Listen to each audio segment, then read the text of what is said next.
Hello students, welcome to the world of intellectuals hub. Students, आज मैं आपके लिए लाई हूँ इक्विलिब्रियम के कुछ एमसीक्यूज। करते हैं वीडियो को स्टार्ट। उससे पहले अगर आपने चैनल को सब्सक्राइब नहीं किया तो जल्दी से चैनल को सब्सक्राइब करें। स्टूडेंट्स, फर्स्ट क्वेश्चन है हमारे पास यहाँ पे, for a pure substance at atmospheric pressure the temperature at which the solid and liquid phases are at equilibrium is called. तो स्टूडेंट्स, उस टेम्परेचर, उस पॉइंट को हम क्या कहेंगे जब सॉलिड और लिक्विड जो है हमारे पास इक्विलिब्रियम की स्टेट में आ जाएंगे। तो स्टूडेंट्स, उस टेम्परेचर को हम कहते हैं फ्रीजिंग पॉइंट या हम कहते हैं उसको मेल्टिंग पॉइंट। तो यहाँ पर हमारे पास ऑप्शन ए जो है वो राइट आंसर है। नेक्स्ट है हमारे पास, the acid base pair that differ by one dash is called a conjugate acid base pair. तो स्टूडेंट्स, कॉन्जुगेट एसिड जो है वो कब फॉर्म होता है? जब प्रोटॉन जो है वो ऐड किया जाता है बेस में, तब कॉन्जुगेट एसिड जो है वो फॉर्म होता है। इसी तरह से कॉन्जुगेट बेस कब फॉर्म होता है? जब यही प्रोटॉन जो है वो रिमूव किया जाता है फ्रॉम एन एसिड, रिमूव किया जाता है एसिड से, तब हमारे पास कॉन्जुगेट बेस जो है वो फॉर्म होता है। तो स्टूडेंट्स, यहाँ पे हमने ऑप्शन में इलेक्ट्रॉन की बात कहीं नहीं की, हाइड्रोनियम आयन की कहीं नहीं की, हाइड्रोक्साइल आयन की कहीं नहीं की, हमने प्रोटॉन की बात की। तो यहाँ पे हमारे पास राइट ऑप्शन है प्रोटॉन। नेक्स्ट है हमारे पास, for Kp is equal to Kc। तो स्टूडेंट्स, Kp और Kc जो हैं ये एक इक्विलिब्रियम कांस्टेंट है, इनको कहते हैं हम इक्विलिब्रियम कांस्टेंट। तो ये हमारे पास एक रिलेशनशिप है, Kp is equal to Kc into RT और डेल्टा एन पार में रहता है। अब ये जो डेल्टा एन है, हमें बताना है Kp और Kc जो है वो इक्वल कब होते हैं। Kp और Kc इक्वल होते हैं जब हमारा डेल्टा एन जो है वो ज़ीरो होता है। Zero means no change in gas molecule. जब उसके गैसेस मॉलिक्यूल्स में कोई चेंज नहीं होती तब डेल्टा एन जो है वो ज़ीरो होता है, और उस पोजीशन में हमारे पास Kp और Kc जो है वो इक्वल टू ज़ीरो होते हैं। जब Kc जो है Kp जो है Kc से बड़ा होगा तो इंक्रीज हो जाती है गैस मॉलिक्यूल में। जब Kp जो है वो लेस देन Kc होगा तब डिक्रीज होगा गैस मॉलिक्यूल में। तो स्टूडेंट्स, Kp और Kc जब इक्वल होते हैं तब उसमें कोई भी चेंज नहीं होती है गैस मॉलिक्यूल में। तो यहाँ पे राइट ऑप्शन है हमारे पास ऑप्शन सी। नेक्स्ट है हमारे पास question, what is the equilibrium constant of the following reaction. हमें रिएक्शन दी गई है, हमें बताना है कि इसमें इक्विलिब्रियम कांस्टेंट जो है वो क्या रहेगा। तो कांस्टेंट के लिए हमें पता है प्रोडक्ट अपॉन रिएक्टेंट जो है वो हम शो करते हैं। तो यहाँ पर ऑप्शन फर्स्ट में हमें दिया है नाइट्रोजन और वाटर। वाटर के मॉलिक्यूल्स यहाँ पे इसमें NO जो 4 दिया हुआ है यहाँ पे ये बताया नहीं गया है, तो ये ऑप्शन नहीं रहेगा स्टूडेंट। सेकंड ऑप्शन भी नहीं रहेगा। थर्ड ऑप्शन में हमें बताया NO4 है पर H2 है, तो यहाँ पर हमारे पास प्रोडक्ट में वाटर था, तो ये ऑप्शन भी नहीं रहेगा। ऑप्शन डी जो है स्टूडेंट्स ये राइट ऑप्शन है। NO4 इंटू वाटर के 6 मॉलिक्यूल्स हैं डिवाइडेड बाय रिएक्टेंट जो है ये रहेगा, तो इसलिए ऑप्शन डी जो है यहाँ पे राइट आंसर है। नेक्स्ट है हमारे पास, which of the following salts will give the highest pH in water. तो स्टूडेंट्स, यहाँ पे हमें बताना है कि हाईएस्ट pH वैल्यू जो है वो किसकी रहेगी। वो रहेगी हमारे पास साल्ट जो है दैट इज़ Na2CO3। यहाँ पर इसकी रहेगी क्योंकि because it is a salt of strong base और वीक एसिड, क्योंकि इसमें स्ट्रॉन्ग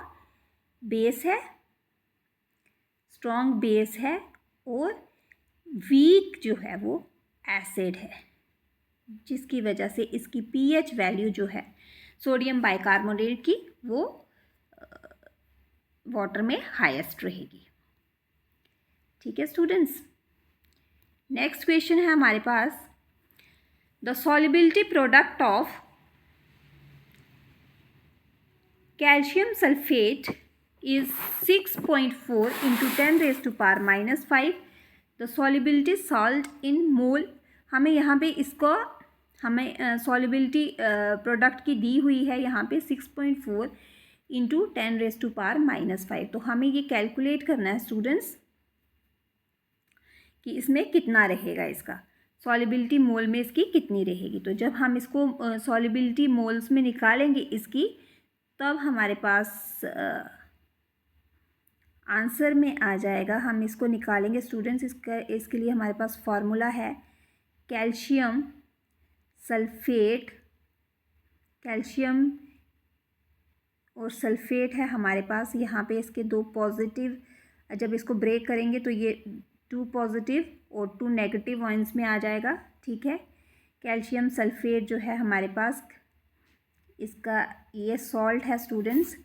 तो इसको जब ब्रेक करेंगे तो ये 2 पॉजिटिव आयन और 2 नेगेटिव आयंस में आ जाएगा. तो यहाँ पे हम इसकी KSP जो है वैल्यू वो निकालेंगे. वो आ जाएगी हमारी Ca2+, और साथ में हमें सल्फेट दिया हुआ है जो कि है negative ion, 2 negative.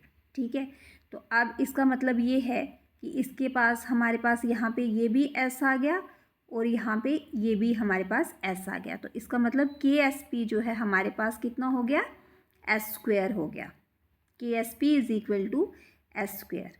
Okay students, अगर KSP हमारे पास S² है तो इसका मतलब ये है कि KSP की वैल्यू जो है वो हमें दी गई है 6.4 इंटू 10⁻⁻⁵.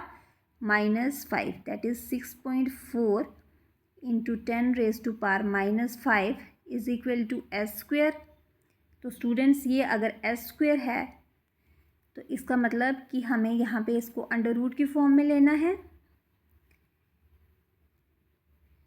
तो ये आ जाएगा √6.4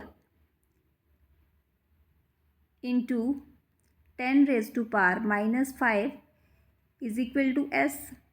तो यहाँ पे थोड़ा सा इसको सॉल्व करने में मुश्किल होगी, इसलिए हम इसको 10 से मल्टीप्लाई एंड 10 से डिवाइड कर देंगे.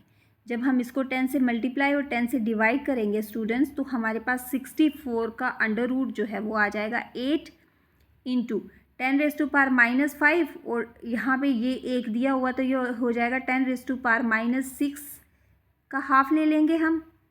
-6 का हाफ ये आ जाएगा हमारे पास,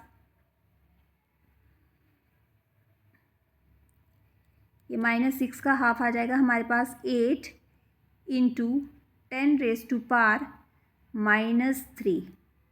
ठीक है स्टूडेंट्स, तो ये कौन सा ऑप्शन है हमारे पास, ऑप्शन C. इसका मतलब कि ऑप्शन C जो है हमारा राइट आंसर है. इस तरह से करके स्टूडेंट्स आपको सॉल्युबिलिटी साल्ट की जो है वो पर मोल जो है वो कैलकुलेट करनी है. नेक्स्ट है हमारे पास, यहाँ पे हमें क्वेश्चन दिया गया है, the pKa of acetic acid and pKb of ammonium hydroxide is 4.76 and 4.75 respectively. The pH value of ammonium acetate solution will be. Students यहाँ पे हमें pKa एसिटिक का एसिड का और pKb अमोनियम हाइड्रोक्साइड का जो है वो दिया गया है. तो यहाँ पे pKa जो है वो दिया गया हमें 4.76. ठीक है, 4.76 जो कि एक हमारे पास एसिड है. ठीक है, ये एसिड है. और pKb जो है वो दिया गया हमें 4.75 जो कि हमारे पास एक बेस है. अब हम इसका सॉल्ट फॉर्म कर लेंगे. सॉल्ट बन जाएगा जब ये रिएक्शन के साथ रिएक्ट करेगा, तो ये आ जाएगा CH3COONH4. ठीक है, तो ये आ जाएगा हमारे पास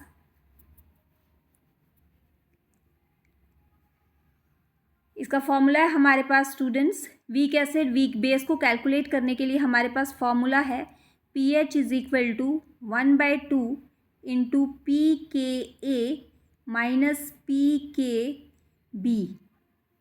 ठीक है, तो क्योंकि ये वीक एसिड और वीक बेस होता है तो इसमें हम +7 जो है वो भी करेंगे। तो यहाँ पे आ जाएगा हमारे पास 1/2 इंटू 4.76 माइनस 4.75 +7। स्टूडेंट्स ये वैल्यू जो है वो गिवन है हमें। ओके, तो जब हम इसको आगे कैलकुलेट कर रहे हैं, आगे सॉल्व करेंगे, तो हमारे पास आ जाएगा pH is equal to 7 plus 1/2 into 0.01। तो जब आगे इसको हम सॉल्व कर रहे हैं तो ये आ जाएगा 7.0.005। तो ऐड करने के बाद ये आ जाएगा 7.005। तो स्टूडेंट्स ये ऑप्शन कौन सा हमारे पास? Option D. तो ऑप्शन डी जो है वो राइट आंसर है यहाँ पर। नेक्स्ट क्वेश्चन है हमारे पास, which of the following is the weakest Bronsted acid. तो स्टूडेंट्स यहाँ पे हमें वीकेस्ट ब्रोंस्टेड एसिड बताना है, जो कि होता है आयोडाइड। तो ऑप्शन डी जो है यहाँ पे राइट आंसर है। नेक्स्ट क्वेश्चन है हमारे पास,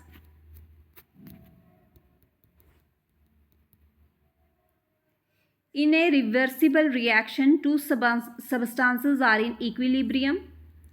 If the concentration of each one is doubled, then the equilibrium constant will be। तो equilibrium constant क्या होगा? अगर डबल कर दिया जाएगा तो equilibrium constant जो है वो क्या रहेगा? will be constant। तो ऑप्शन डी जो है यहाँ पे राइट आंसर है।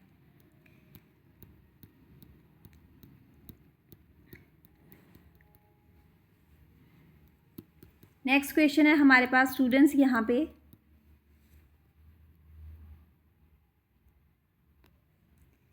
फॉर द रिएक्शन N2 जो कि गैस फॉर्म में है, नाइट्रोजन प्लस ऑक्सीजन, ये हमें देता है NO, the production of NO will be favoured by. तो स्टूडेंट्स यहाँ पे क्या रहेगा? ये यहाँ पे हाई प्रेशर में रहेगा? नहीं। लो प्रेशर में रहेगा? नहीं। प्रेजेंस ऑफ कैटलिस्ट की वजह से होगा? नहीं। हाई कंसंट्रेशन ऑफ नाइट्रोजन जो है इसमें रहेगी। तो यहाँ पे ऑप्शन डी जो है स्टूडेंट्स वो राइट आंसर है। आई होप स्टूडेंट्स आपको ये वीडियो अच्छी लगी है। वीडियो अच्छी लगी है तो चैनल को लाइक, कमेंट, शेयर और सब्सक्राइब करना ना भूलें। Thanks for watching.